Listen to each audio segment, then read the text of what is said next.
Hey guys, and welcome to this painting video. I am just masking off some areas. It's like my second attempt at using masking fluid.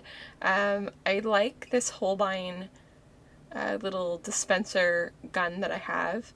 I think I have another one somewhere that's like this, and then I've actually got masking fluid that's like super old and probably dried out by now, that you dip a pen or like not a pen, but you dip a paintbrush into.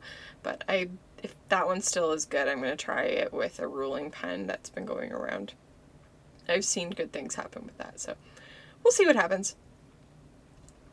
Yeah, so I let this dry for about 15 minutes, and it dried fully. I did test it with my finger to make sure it wasn't tacky because I didn't want to ruin any brushes. That would have sucked. If you're interested in any of my tools, I got most of them, I think, off of Amazon or AliExpress, so they're not name brand, but they work well. This is a dagger brush that I was playing with. It held so much water. It was kind of ridiculous, like how much water this thing would hold. So I didn't really paint the rest of the painting with it. I just kind of did the base layers with it.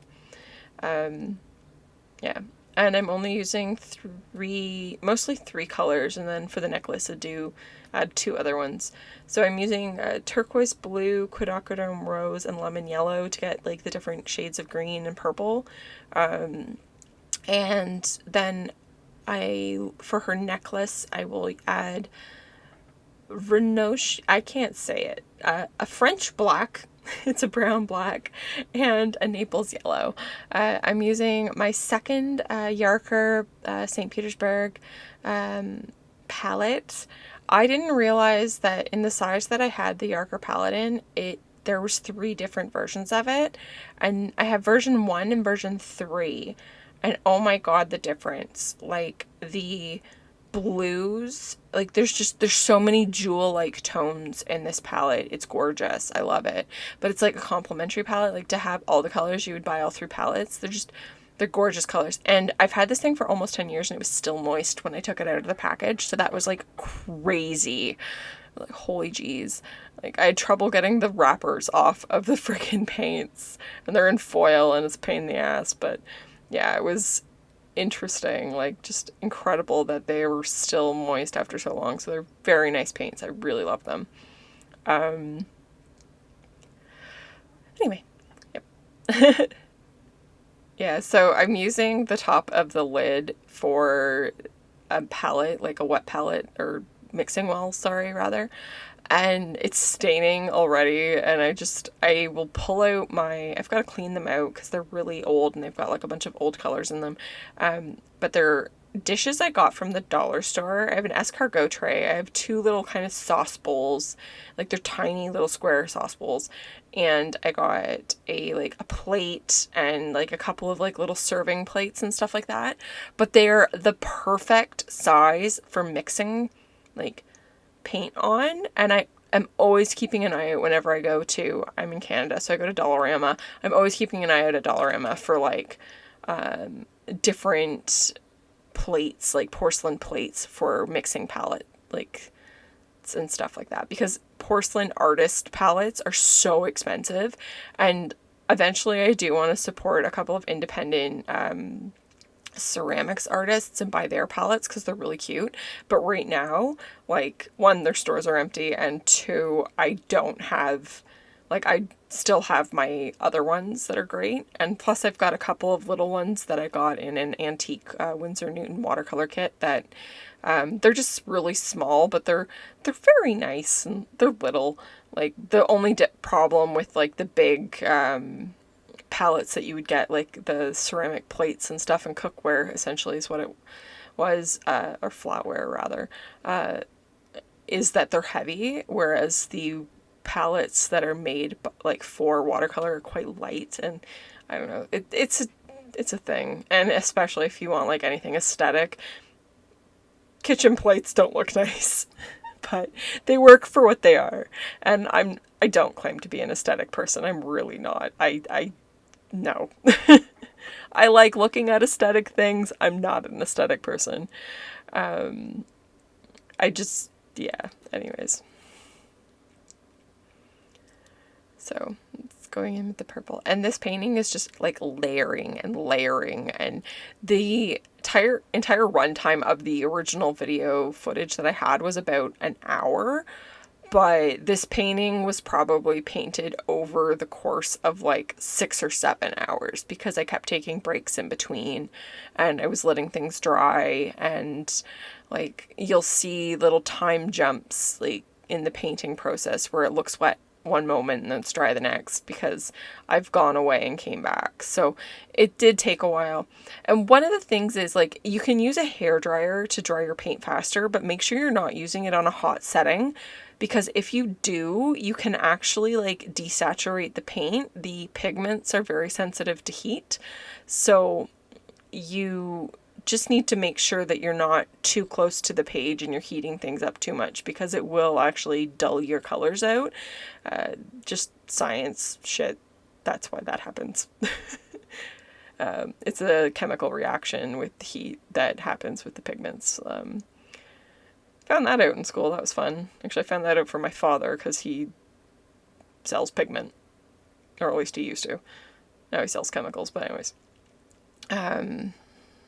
So, just weird shit that you pick up. Also, if you're painting with watercolor, don't have an open drink. Like, this is just common sense stuff, but I always see people do it in their Paint With Me videos. They go and they get a cup of tea, and then they get their watercolor out, and I cannot reiterate this enough. Pigments in professional watercolors are poisonous. The cadmium range is all toxic. Pigments, do not put your paintbrushes in your mouth. Oh my god, I can't get over when people do this. I just want to smack them. Like, pigments are poisonous. That you can get very, very sick. I think it was Van Gogh went insane because he used to lick lead paint off of his brushes. Like, you want to know why artists were crazy back in the day? It was because they were licking their freaking brushes. And yeah, so the only type of paint that you may be okay with and it won't affect you right away is acrylic, just because it's a plastic polymer around the pigment, but still, don't put your brushes in your mouth, and don't have an open drink when you're painting with watercolor or acrylic, or fuck, for that matter, oil, because terpenes, like when you're using mineral spirits, definitely don't have an open drink near those. Like, it's just bad news bears waiting to happen. You can poison yourself really easily with that kind of shit. So have your tea first, or have it like behind you on another desk that you're not going to dip your brush into. That is just one very cautious word of advice, like, that I see a lot of poor practice on YouTube, and I just want you guys to be safe because you can get yourself very sick by doing this.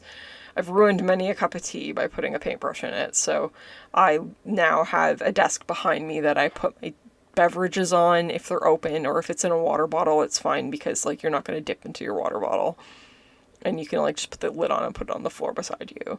But yeah, I'm trying not to get people killed here, all right? Anyway, so my little setup, maybe I'll do a video when I finish cleaning my studio. I've kind of been putting off one area because it's a nightmare, but I will do a little mini studio tour. My studio is very cramped. I've got a lot of books. I think I've mentioned it many times before in other videos that I'm kind of a bibliophile, so I've got a book collection that's quite crazy. Oh, this was like the most satisfactory thing ever, is peeling off this damn masking fluid. It just kind of all rolled off into little balls, and it seems stupid, but it was really fun. Anyway, but yeah, like, let me know if you guys want to see like a mini studio tour type thing, and I'll show you some random shit that I have in here. Anyway, yeah, just random stuff.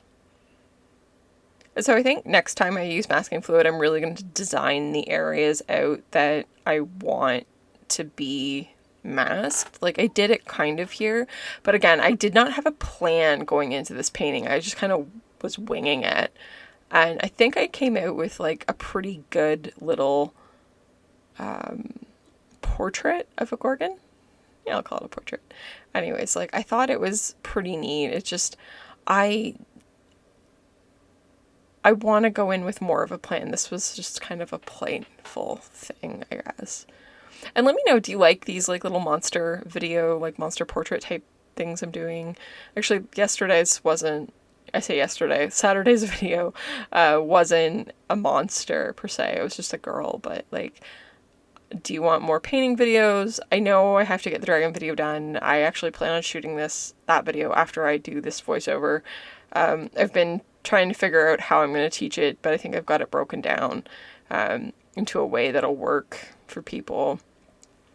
I'm still working on my Skillshare class that I want to post hopefully within the next month. I'm trying to decide like how I want to do it. Like, do I want to just like follow the same old shit that everyone else has kind of been doing? Not that it's shit, but you know what I mean? Like, same stuff, like same style, or do I want to like get down into like, hey, do you want to know how to draw? This is how you draw. Or like,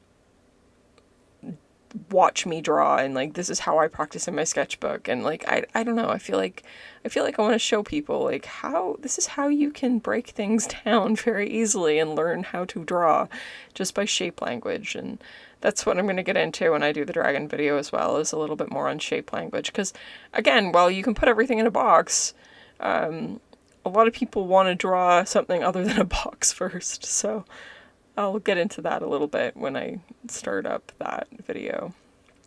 But yeah, that's about it. I know I've got like 2 more minutes of speaking, but I didn't really script this. And if you hear squeaking in the background, it's because I'm wiggling on my chair. So I'm sorry. It's an old chair. She's squeaky. But yeah. I am definitely going to experiment more with these watercolors. I do know that. They're quite nice. Like, they're very, just so gem-like and very, very saturated. Anyway. So, I don't know when my Etsy shop is going to be open, but when it does, I'm going to have prints of this painting up, and I will have the painting itself for sale. It'll probably just be under an originals category, and then you can choose from the different paintings that you want. Or I don't know how I'll have to do it. Anyways, so this one will be up. My flower heart girl will probably be up, and any other paintings that I do from between here and now will probably go up. I've been doing my own prints, which I'm going to continue to do, and probably only print out like a few of these each and have like a limited print run on them. I'm such like a terrible business person. I'm like, I don't want to make that many. Anyway, so it'll depend on like the paper that I get, and like if I want to make more custom like embossed prints, or if I want to do some, like, I guess I should look at like artist prints and different stuff like for my artwork as well, but these will just be basic prints I can do. Anyway, I'm rambling because I could ramble. And if you've made it this far in the video, yay! Good for you. Thanks for listening to me just chatter on about random shit. Oh, I do something so shitty here. I'm going to take a piece of tissue and lift this, and I'm going to lift up half of the gold on the ball. And right there. But I think it actually made it look a little bit neater because it like took out and it gave me like a light area that I can compare things to, and then it really like, it made it look a little bit more like gold. So, I don't know. Happy accidents and all that. So, oh, this detailing was so fun. I thought it like really made those little designs on her pop. And I know there's no snake out there that looks like this, but she's very, I like her. I like Gorgons. They're nice. I have to paint more of my male Gorgons, though. I'm going to do a series of, like, really cute monster boys. I want to draw more monster boys. I love my monster girls, but I still want to draw more monster boys. Anyway. Well, this is about it for the video, guys. If you've made it this far, yay, thank you so much. I'm sorry I'm posting longer videos, but I thought that, you may be interested in like just the full process of painting. Anyways, I hope you guys have a wonderful day. I don't know when this video is going to go up, but hopefully it brings you joy. If it does, yay. The dragon video, I am shooting it today. I don't know when it's going to be up though, so that video may be up before this video. Who knows? I owe you guys a dragon video. Anyways, I will chatter at you all later, and I will leave it at that. Enjoy the little montage at the end of the going over the drawing, and you get to see my palette. Anyway, bye guys.